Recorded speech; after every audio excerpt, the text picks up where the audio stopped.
And if you'll unmute yourself, please, ma'am. I did that, Stephen. Thank you so much. How long do You've got basically the full hour, okay? Okay, so I quit a little like 10 to 6, 5 to 6? Yeah, yes, ma'am. Yeah, okay, yes. Great. Okay, thank you. I'm sorry. I'm Dyanne, alcoholic, and I'm really glad to be here tonight, although I have to be honest, I don't know really where I am. There's so many people from so many different places. Are we in Tennessee? We're in Northeast Tennessee, Kingsport, Tennessee, but right up to the Virginia line. Great. Okay. Nice to be here. I got sober in Alcoholics Anonymous the second time I came. The first time I came, I was 18, and it had been suggested to me by some people I was hanging out with that I really had a problem.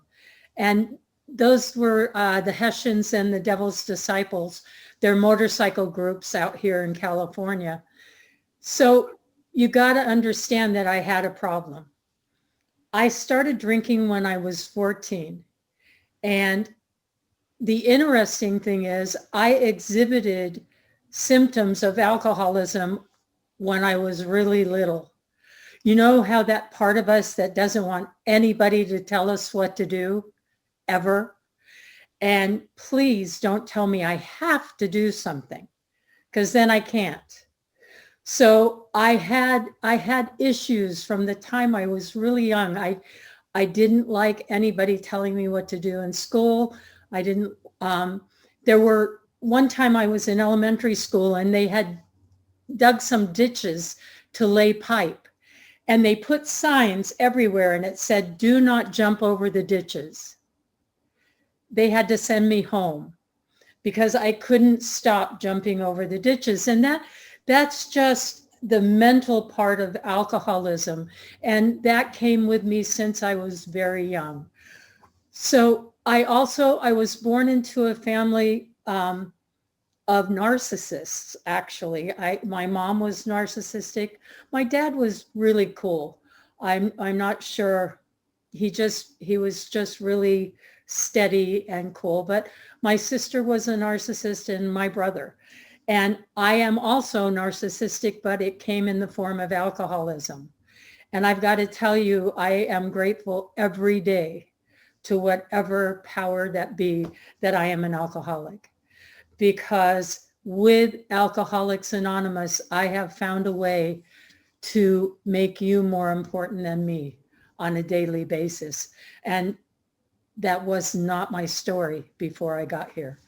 So I started drinking when I was 14. I started hanging out with the Hessians and the Devil's Disciples. They were a lot of fun, and they had a lot of booze. My first drink, and I don't know why I remember this, but I do. I've remembered it all my life. My first drink was peppermint schnapps. And sometimes when I'm in meetings and I talk about that, people go, oh, because nobody seems to like peppermint schnapps. It was the perfect first drink for me. Perfect. It was pepperminty, and it went down like a warm candy cane, and then it hit the bottom, and I was so smart and funny and pretty. I mean, my God, I couldn't have asked for a better drink, and I wanted more. And I think one of the reasons that they directed me to AA when I was 18 was because I kept drinking all of theirs. I had a problem sharing, and I had a problem with my own hula hoop. I didn't really stay inside it very often. So I ended up at the age of 18 being directed to Alcoholics Anonymous. I had very bad luck in school. Because I didn't go, basically. And I'd gotten arrested several times, ended up in juvenile hall, and I spent a year at a reform school. So by the time I got to AA when I was 18, I probably could have stayed, everyone was so nice to me. The women were lovely. They hugged me. They told me how glad they were I was here. They asked me if they could do anything. People gave me clothes because I didn't have a job. I didn't work. That was not something that appealed to me. So I kind of lived on people's couches and kind of on the street. So when I got to AA at 18, there was a couple of women. They let me sleep on their couches. Some of them gave me clothes. And one of the women had a son in AA. So they took me to meetings. And everybody was really, really nice to me in the meetings. However, they were really old. And I'm talking 30, 40. They were old. I was 18 and I looked around and I thought, they're all going to die and I'm going to be the only one left in AA. And so I decided that I couldn't stay. I stayed for a while, 6 months maybe, and then I went back out. And that's when I earned my stripes in Alcoholics Anonymous. I drank for 7 more years. And finally, I was homeless a great deal of that time.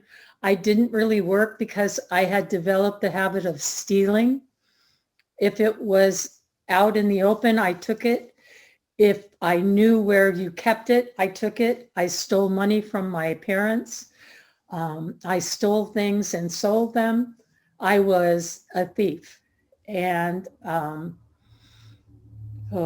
that was a hard amends to try to make amends to people I stole things from. I went to a dance that they had in a big Catholic church, and the women made the mistake of putting their purses in the ladies' lounge, and I went in and stole money out of all of them.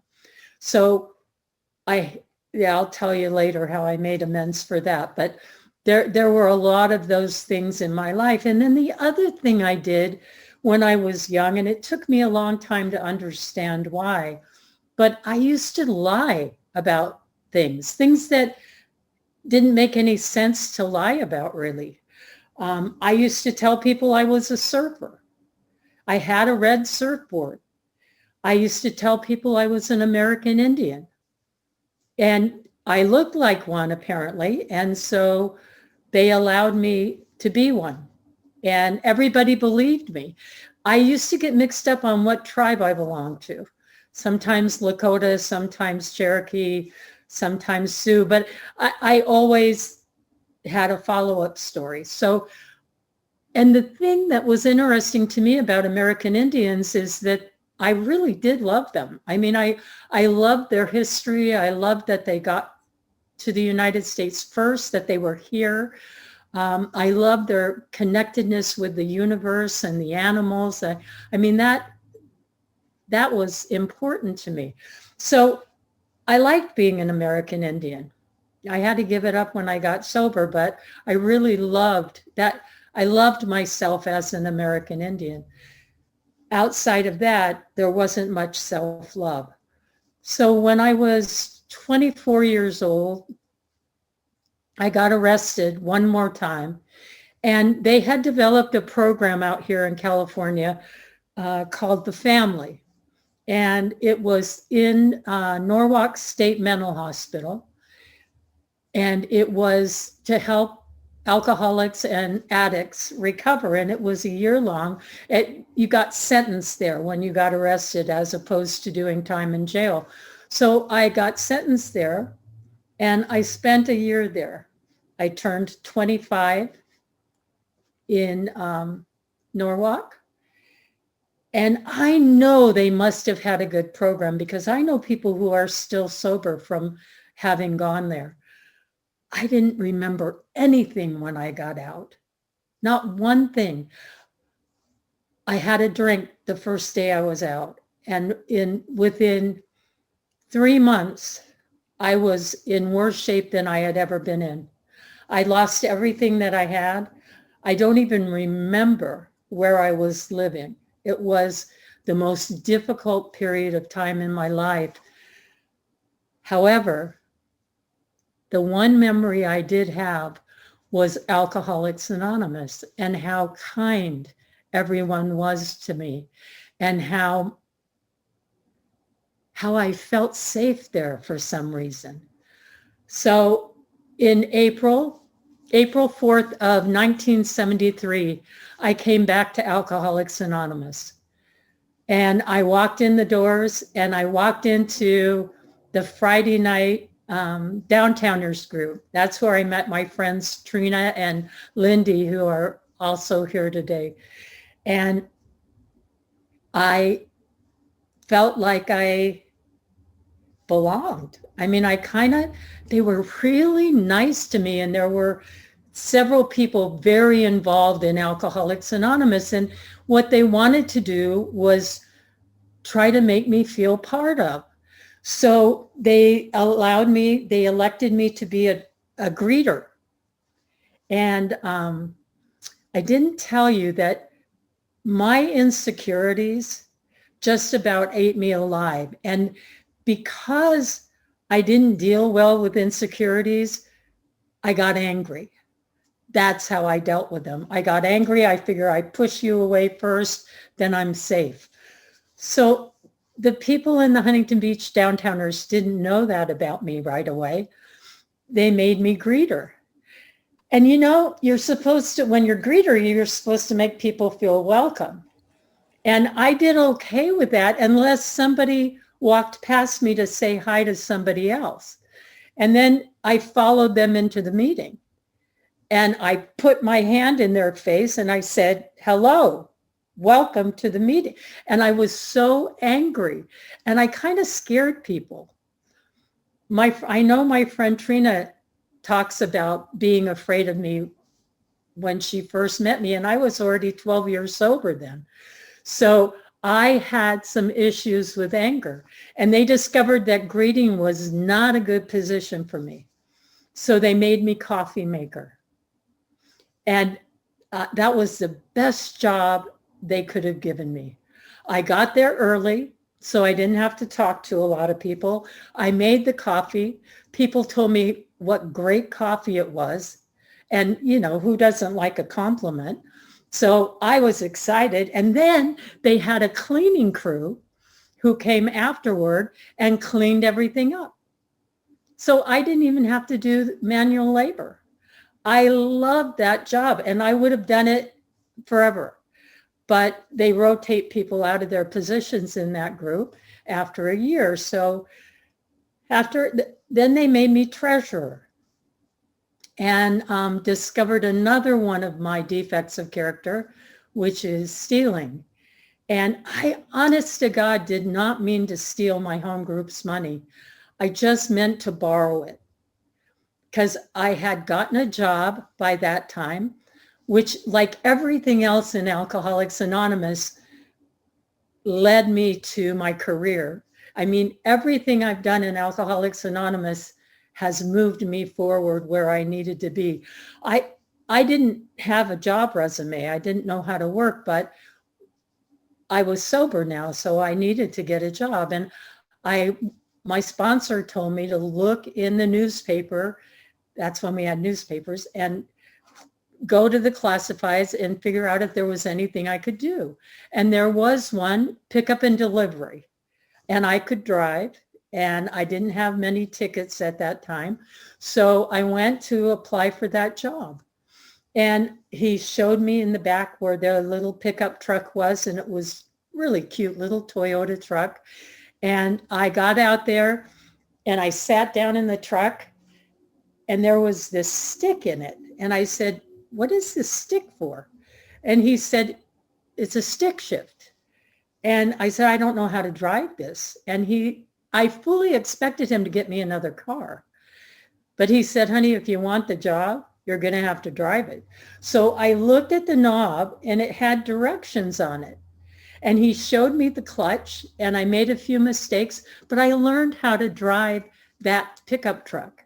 And I did pick up and delivery for them for a year. And one of our customers was a publishing company that did auto racing magazines.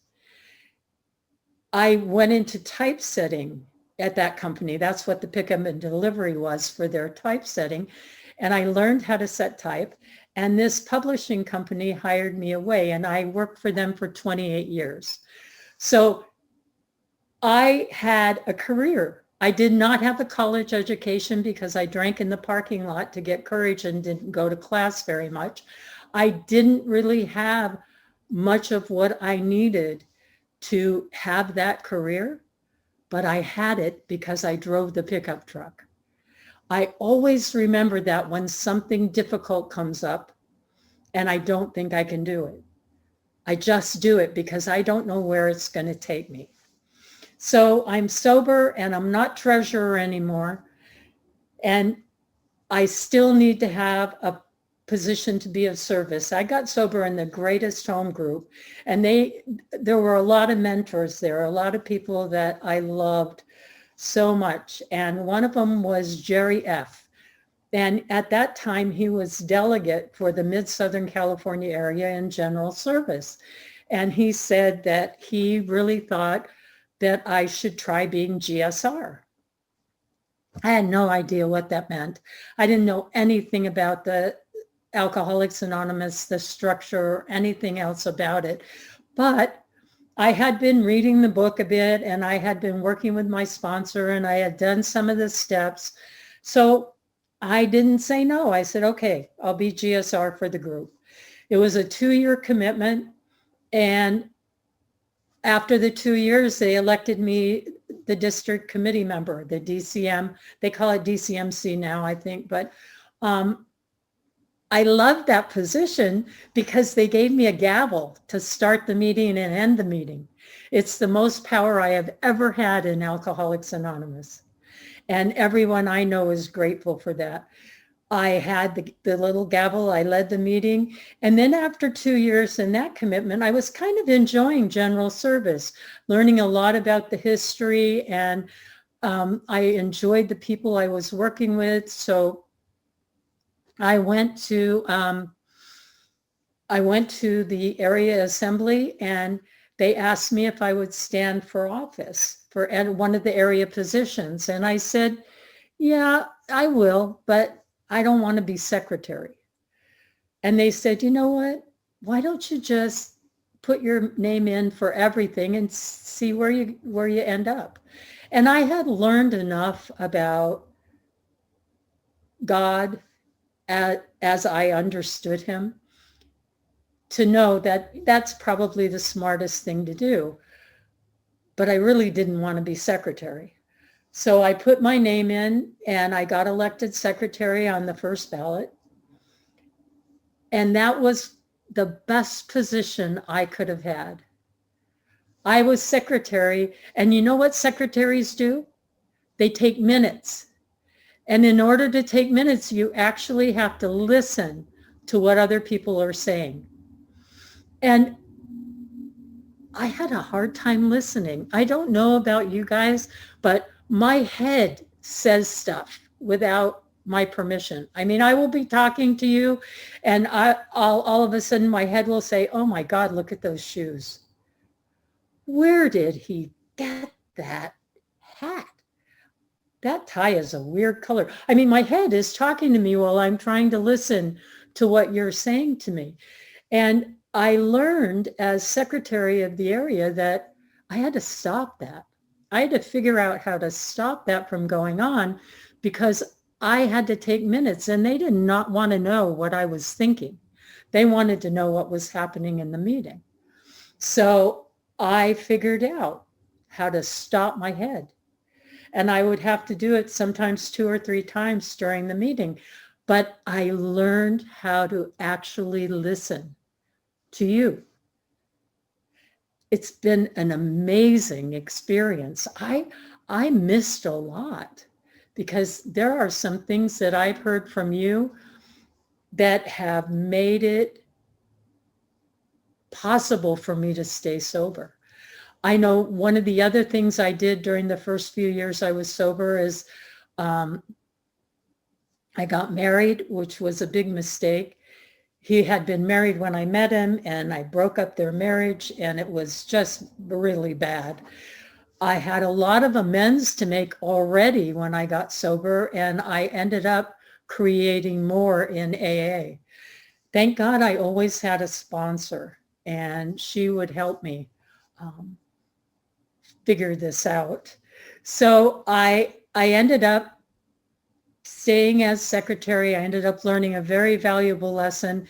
And then after that, the next election, I got elected delegate. I got pulled out of the hat, and in 1982 and 83, I was delegate of the Mid-Southern California area. At that point, I was the youngest delegate at 34, but not anymore. They're really young now. And I went to New York for the first time in my life. And I went to the conference, and I made friends there. There were some people who lived in New York who were part of the committee that came out to our different meetings in California. So I already knew some people, and I sat down, and first thing I heard was, I am responsible. When anyone anywhere reaches out, I want the hand of AA always to be there. And for that, I am responsible. It changed my life. I know my sponsor had been trying to tell me that that was why I was here, to be of service. I know that my group had tried to tell me in many and varied ways that the reason I was here was to be of service. But somehow sitting in that room with 92 delegates and the board, and watching and listening and hearing the history of Alcoholics Anonymous. And I got to meet Lois Wilson when I went to Stepping Stones that year on the little tour that the trustee did with us. And I was overwhelmed. I was overwhelmed with the history. I got so involved in the traditions, and I realized that it had to be divinely inspired, because I mean, if you put all of us in a room and we have to figure out what to do about a few items, we're going to be there for a long time, and we're not going to agree, because I have never sat in a room with alcoholics and had all of us agree on everything.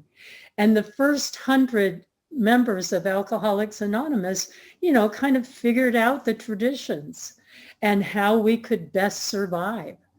And it's been 85 years and we're still here because we value the traditions and we understand why they're important. So I did my thing as delegate, and then, I had my career in publishing. I was a managing editor for a publishing company. And that's because I was willing to drive a pickup truck that I didn't know how to drive. I loved that job. I still actually do some proofreading for them. But in 2012, the publishing world had tanked in 2008, but they kept me as long as they could as their managing editor. Their journalists could do my job. I couldn't do theirs. So they let me go. And I had never been released with, they gave me a little, package, and they actually were sorry I had to go. That had been a long time coming for me, where anyone was sorry I wasn't there. So I had to find another job. And I had no idea how I was going to do that. I mean, I had been at that company 28 years and I really liked to do it, but publishing was tanked. So I wasn't going to get a job in what I knew how to do. So I had to be open. And somebody was telling me that I should go take some seminars and some of these workshops and classes on how to get a job. So I did that. I went to the unemployment office and they had a bunch of these workshops and I did that. And one of the things I remember is you'll get a job with someone from someone you know or someone who knows you, they'll recommend you. So I started, just paying attention and I went to these workshops. And one night I was in a meeting and this friend of mine came up to me and he said, "Hey, would you be willing to be my receptionist for a few days or for a month or so? My receptionist is out on maternity leave." And I completely forgot that I needed to get somebody. So I said, "Sure, I'll answer your phones." And he said, "You know what? You can keep looking for a job while you're doing it." Well, I answered the phones and then they decided they needed an HR department and they didn't have one. So they sent me to go to learn about human resources and I became their HR rep. And what I know about that is nobody likes HR. It's a really difficult position to be in because you have to be there for the employee and the employer. But I did it. I did it as long as that company stayed afloat, and then they went under. And I ended up having to look for another job. But by that time, I understood that if I did the footwork, I go to meetings, I read the book, I work with my sponsor, I have people I sponsor, I have friends, which I didn't bring into AA. When I got to Alcoholics Anonymous, I had no friends. There wasn't anybody who was speaking to me. I have so many friends today. If there's anything I need, I know at least 5 people right off the top I can call and ask the question. So I'm looking for a job and I'm letting everybody know I'm looking for a job. And I'm in a meeting one night and a friend of mine came up to me and said, "We got your application and you are so qualified for this job, but the other applicant that's at the top is best friends with my boss. So you're probably not going to get it."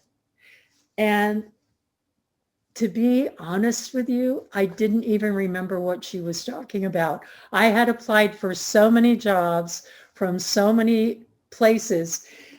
It ended up being at the city of Huntington Beach, and they decided to hire both of us. And that was in 2014. I have worked at the city of Huntington Beach for since then, and I'm still there. And they had hired both of us and we did proofreading for them for a while. And then I ended up being a passport agent. And I'm still a passport agent, but the city's closed to the public. So I answer the phones a lot. That's what I do right now. My life in Alcoholics Anonymous is phenomenal. I have the most amazing friends and I learn lessons a lot easier now than I did when I was new. A lot easier. I have never stolen another thing since I stole my home group's money, and I did pay them back every penny. It was a very good lesson. I quit lying about being an American Indian and about my surfing ability because I don't go in the ocean. I'm really afraid of sharks, so I had to come clean and let them know that I am not a surfer. But telling the truth is not so hard these days. And I have learned how to stay connected to that power greater than myself. So I had a really interesting experience this past 2 weeks. I've gone to meetings. I go to a lot of Zoom meetings, and I've gone to meetings that were on acceptance. And I thought, why is everybody making their subject acceptance this week? I went to 5 meetings and all 5 of them had acceptance as their center. Let's talk about acceptance this week. Some of them read from the doctor's story, from Dr. Paul's story in the book, and they talked about that. Some of them just talked about accepting the fact that you're an alcoholic and how that's changed your life. And so I was so into acceptance.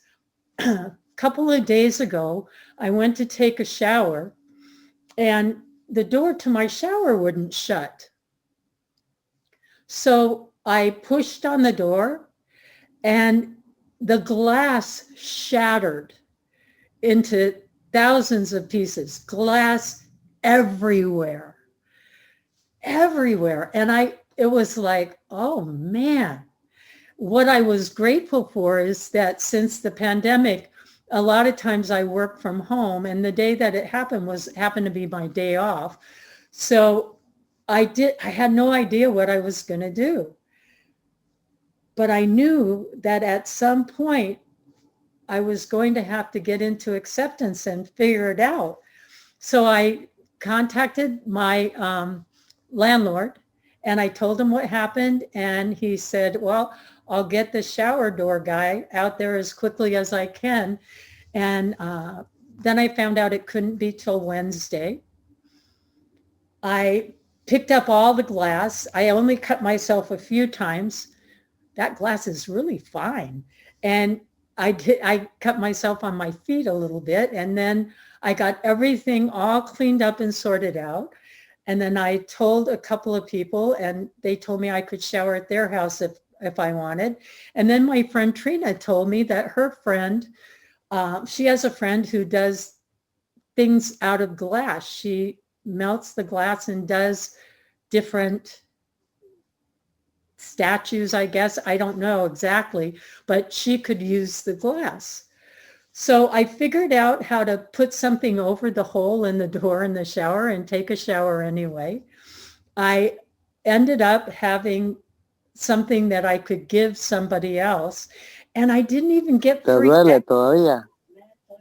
Oh, hi, Jorge. What's up?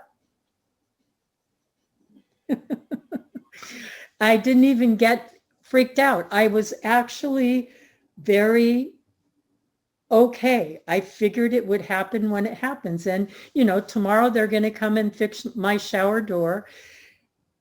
What I have learned about patience and acceptance and tolerance and serenity is that what happens is going to happen anyway.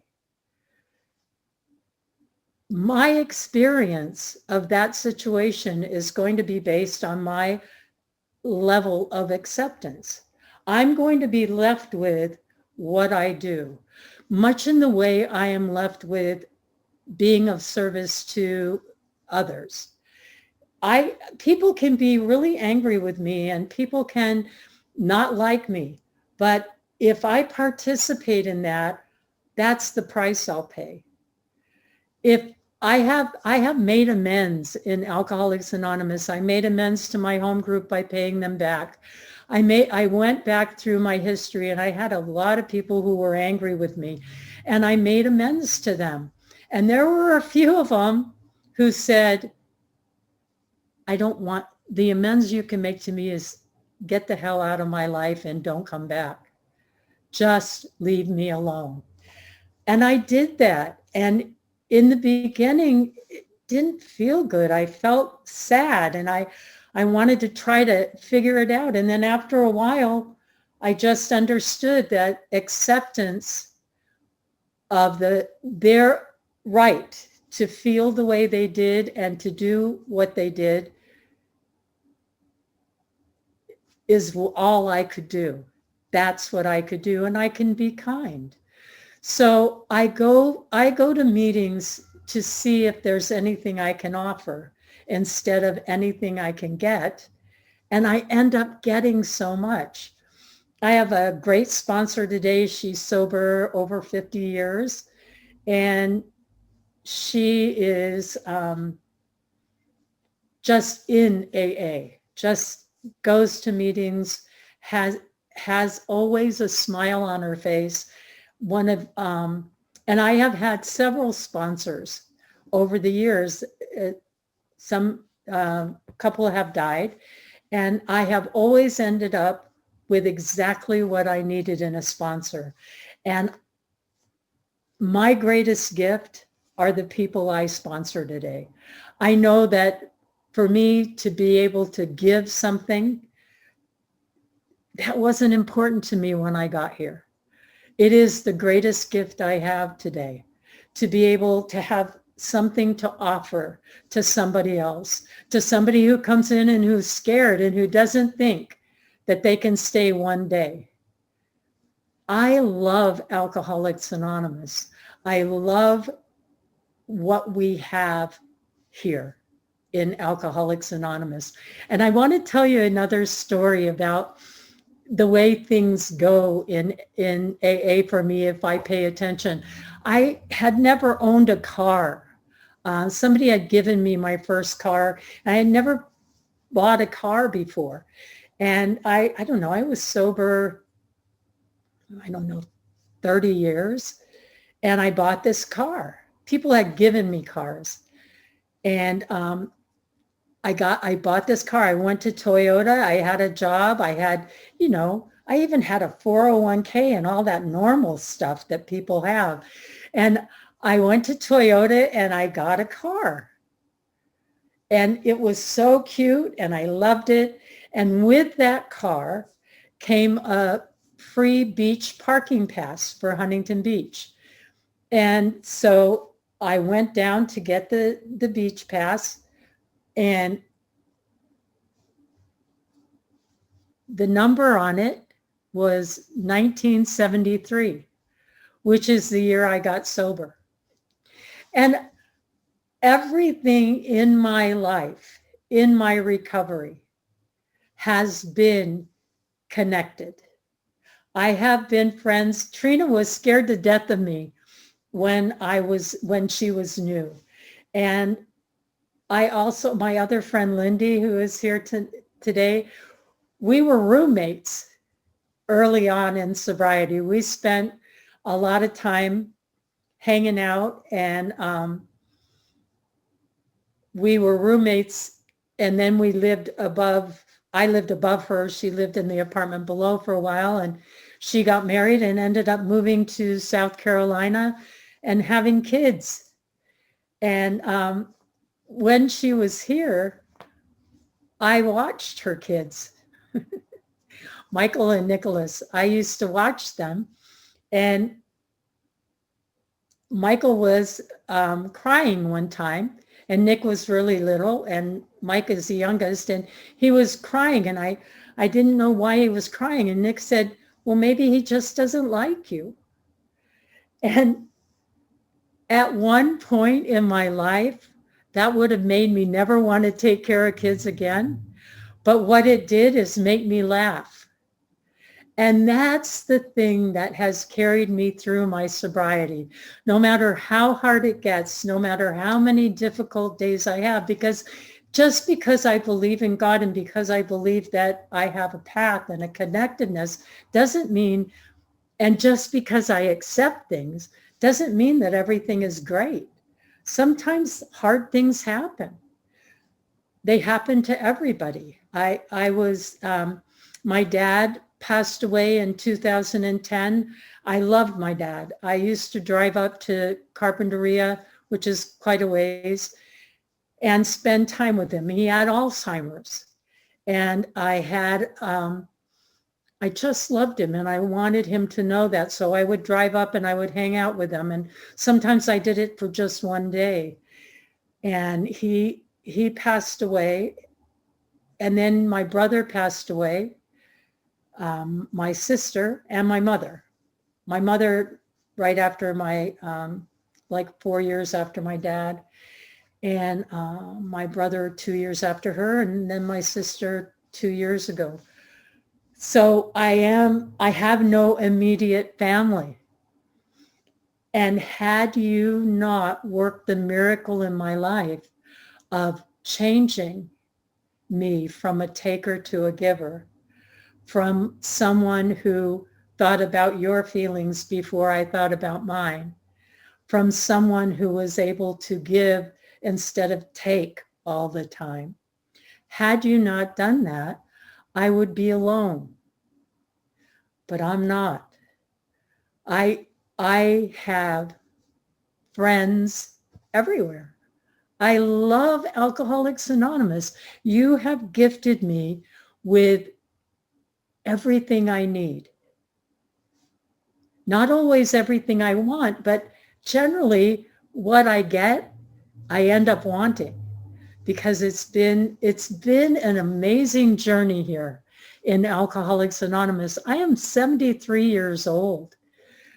They were taking bets that I wouldn't make it to be 20 when I was younger. I have not been arrested for 47 years. It's not possible for somebody like me. I love Alcoholics Anonymous. I am grateful every day that I am an alcoholic. And part of being 73 means that I don't always remember everything. So I think what I'm going to do is tell you, if you're new in this meeting, if you're new to Alcoholics Anonymous, if you're in your first several years, if you're in a place in your life where it just looks like you've been abandoned and you're alone, don't listen to that. Don't listen to your head. Listen to your heart, because there is so much love in Alcoholics Anonymous, and it will surround you if you will just allow it to. And what is going on today will not be the same as what's going on in 10 years. And trust me, you don't want to miss the life that Alcoholics Anonymous will afford you. It's an amazing journey. Stephen, I want to thank you so much for inviting me. Thank you so much for coming. Really, really appreciate you.